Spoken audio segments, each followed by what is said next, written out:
how to turn on or off notifications on your Likee app. Hi guys, in this video I will show you how to turn off or on all your notifications on your Likee app easy and quick. So first thing, go to your Likee.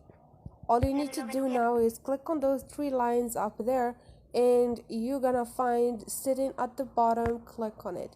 And here click on notifications, and this is all your Likee notifications. You can turn off or on all those options if you want to. For example, new, push, and visiting, notice, comments, likes, views, and share wherever you want.